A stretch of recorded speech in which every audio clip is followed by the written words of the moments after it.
What's up, everyone? Welcome to Program Your Remote.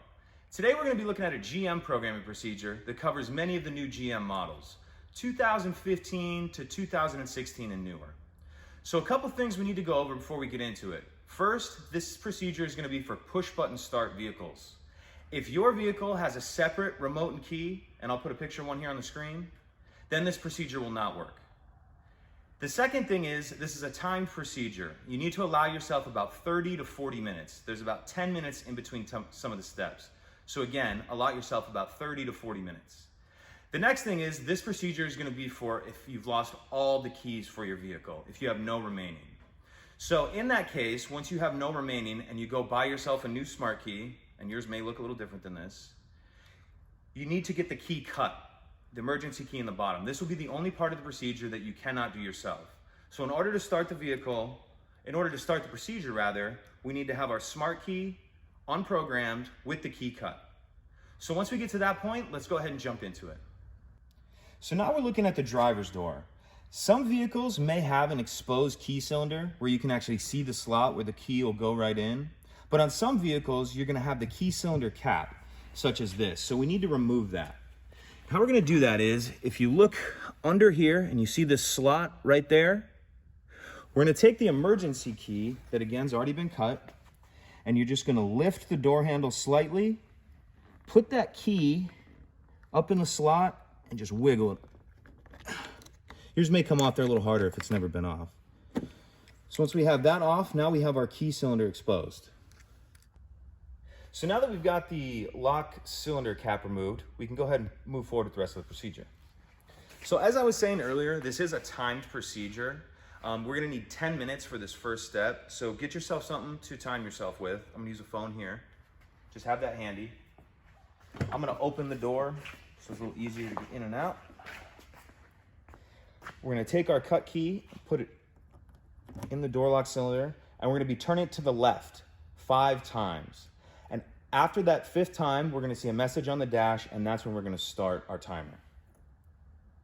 1, 2, 3, 4, 5. Take a look at the dash. You see the message there, remote learning pending, please wait. And as you can see, I've started my timer. It takes 10 minutes for this step, so I'll check back in when we get close to that 10 minutes. So now we've hit our 10-minute mark. If your dash isn't lit up, you can go ahead and close, open the door. Now you're gonna see the message here.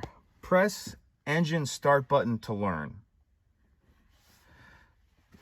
So we're gonna go ahead and press the start button.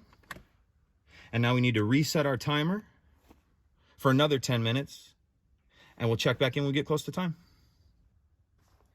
So now we've hit our 10-minute mark for the second time, and we're gonna repeat the previous step exactly. I'm gonna close and open this door just to get the light on the dash. And you'll see the message on there again. So we'll go ahead and press the start button. And then we're going to reset our timer. And we'll see you in 10 minutes. So now we've reached our 3rd and final 10-minute mark. So we're gonna go ahead and close and open the door just to light up the dash. And we're gonna go ahead and press the stop start button. Now you may or not be able to see there, it says ready for remote 1.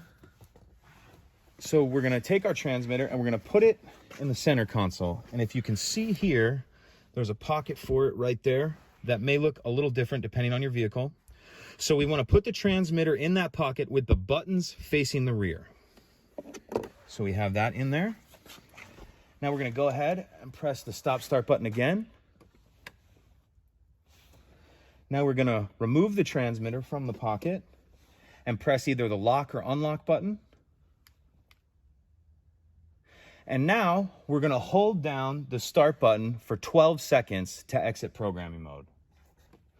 1, 2, 3, 4, 5, 6, 7, 8, 9, 10, 11, 12. So now let's test the remote. That's a working remote. So we just finished up with the procedure. There was quite a few steps there. If you guys have any questions or anything, let me know in the comment section below. If you could take a minute to like the video and subscribe, helps us out, helps the channel out, and I'd appreciate it. Thank you.